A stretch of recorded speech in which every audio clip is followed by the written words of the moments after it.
میں نے تمہیں لاکھ مرتبہ منع کیا ہے کہ مغرب کے بعد تم نے کہیں پہ بھی نہیں جانا۔ جیسے ہی ابا نے کہا تو میں بھیگی بلی بنا کھڑا رہا۔ میں انہیں جواب دینا چاہتا تھا، میں کہنا چاہتا تھا کہ میں جوان لڑکا ہوں، میں کہیں بھی جا سکتا ہوں، میرے ساتھ کے بھی لڑکے جاتے ہیں تو میں کیوں نہ جاؤں، لیکن ابا کے سامنے میرے حلق سے ایک لفظ بھی نہیں نکلا تھا۔ میرا گلا خشک ہو رہا تھا۔ پھر ہمت کر کے میں نے آخر کار ابا سے کہہ ہی دیا کہ ابا، میں ایک دوست کی برتھ ڈے پہ جا رہا ہوں۔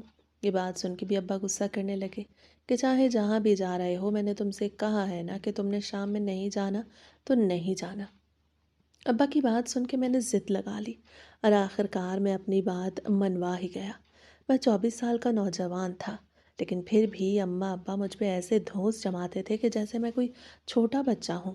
میں ان کی اکلوتی اولاد تھا، وہ مجھ پہ جان بھی چھڑکتے تھے اور وقت آنے پہ غصہ بھی کرتے تھے۔ شاید اسی وجہ سے ہی میں آج تک لمٹس میں تھا، ورنہ میرے دوست کیا کیا کر رہے تھے، اور اب میں نے بھی سوچ لیا تھا کہ میں بھی وہی سب کروں گا۔ نائلہ تو مجھے منہ نہیں لگاتی تھی، تو مجھے کہیں اور سے ہی اپنی خواہشات پوری کرنی تھی۔ میں اپنے دوست کے بتائے ہوئے پتے پہ پہنچ گیا۔ وہ ایک چھوٹا سا کلب تھا، کوئی بہت بڑا نہیں تھا، لیکن اندر لڑکے اور لڑکیوں کا ایک ہجوم لگا ہوا تھا۔ لڑکیاں خوبصورت خوبصورت ڈریسنگ کر کے وہاں پہ آئی ہوئی تھیں، ہر لڑکی دوسری سے زیادہ حسین تھی۔ اچانک سے میری نظر ایک حسینہ پہ پڑی جو نارمل جسامت والی تھی۔ باقی ساری لڑکیاں تو سوکھی تیلیاں تھیں، مگر اسے دیکھ کے لگ رہا تھا وہ کسی کھاتے پیتے گھرانے سے ہے۔ گوری چٹی رنگت، اسے لال رنگ کی لپسٹک لگائی ہوئی تھی جس میں وہ قاتل حسینہ لگ رہی تھی۔ میں نے ہاتھ میں جوس کا گلاس پکڑا ہوا تھا۔ یہ کلب جیسا بھی تھا، مگر یہاں پہ منشیات منع تھیں، یہاں پہ صرف جوس ہی چلتے تھے۔ جوس کا گلاس میرے ہاتھ میں تھا۔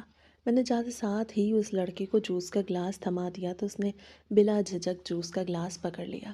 میں اس کی آنکھوں میں دیکھے جا رہا تھا۔ اس کی سبز کلر کی آنکھیں مجھے پاگل کرنے کے لیے کافی تھیں۔ ہیلو بیوٹیفل، کیا نام ہے تمہارا؟ جب میں نے چہکتے ہوئے کہا تو اس نے مسکرا کے کہا، میرا نام صدف ہے۔ وہ مجھ سے پوچھ رہی تھی کہ وہ مجھے یہاں پہ پہلی مرتبہ دیکھ رہی ہے، تو میں نے اسے کہا کہ آپ ٹھیک ہی کہہ رہی ہیں، میں یہاں پہ پہلی مرتبہ ہی آیا ہوں۔ میرے دوست تو آتے رہتے ہیں، مگر میں آج پہلی مرتبہ آیا ہوں۔ اور آپ سنائیں، آپ کون ہیں اور کیا آپ یہاں پہ آتی رہتی ہیں؟ میں نے کہا تو وہ ہنستے ہوئے بولی کہ ہم تو آزاد پنچھی ہیں، جہاں دل چاہتا ہے وہاں چلے جاتے ہیں۔